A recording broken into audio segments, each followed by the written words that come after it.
ये बहुत चिंतन करके अपने जीवन में फिर आपको बता रहे हैं। भगवत प्राप्ति में सबसे बड़ी बाधा क्या है? हमारा मन।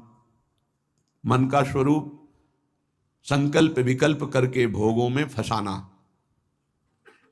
मन से हमारी इतनी घनी दोस्ती हो गई है जन्म जन्मांतर से कि मन ने जो चाहा वो मेरी चाह है, यही बंधन है, यही बंधन, इसी को पकड़ना है। मन ने जो चाहा, मन चाहता क्या है?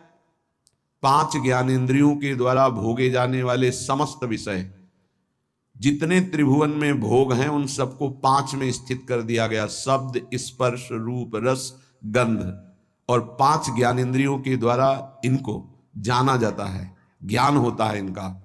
और इन भोगों को भोगने के लिए मन संकल्प विकल्प बनाता है। मन को मैं मानकर, मन को अपना मानकर हमारी दुर्गति हो गई, हम बंधन से युक्त हो गए, दुख पर दुख भोगते चले जा रहे हैं। सुख की लालसा से सुख भोग क्रिया परिणाम भयानक दुख, इसका मूल मन।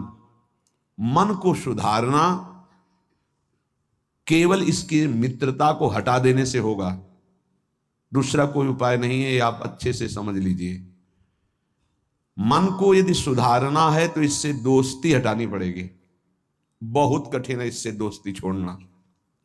ये जो चाहता है वही मेरी चाह है, ऐसा हमें भ्रम हो गया है।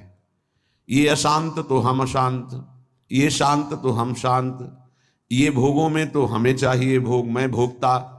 बड़ा विचित्र ये बंधन हो गया है। अगर समझ पा रहे हो, मन की दोस्ती, मन में तन्मयता, मन में अपनापन, यही हमारी मन की गुलामी का मुख्य कारण है, यही बंधन है। जब तक हम मन से दोस्ती नहीं हटा देंगे, मन में तदात्मता जो हो गई उसे नहीं हटाएंगे, अपनापन जो हो गया उसको नहीं हटाएंगे, तब तक इस पर शासन नहीं कर पाएंगे। जब तक मन को अधीन नहीं कर पाएंगे तब तक भजन नहीं हो सकता।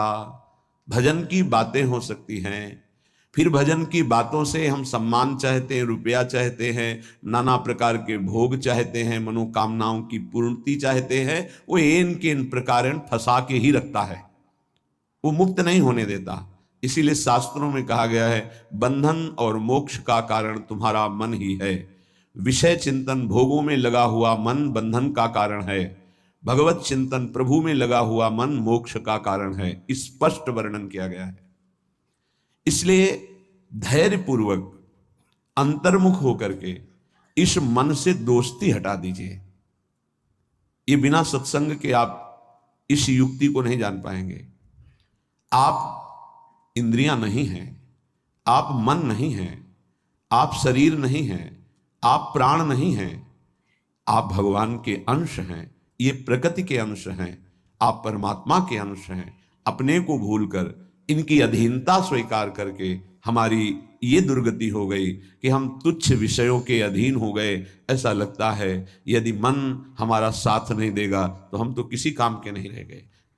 अगर हम भोग नहीं भोगेंगे तो हमारा जीवन ही क्या रह गया।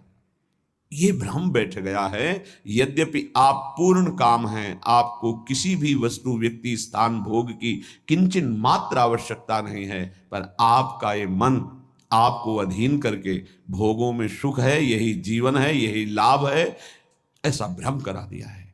उसी भ्रम को दूर कराने के लिए श्री भगवान गुरुदेव के रूप से, शास्त्र रूप से, नाना प्रकार के धर्मार्थ कार्यों के रूप से, इससे मन पवित्र होगा।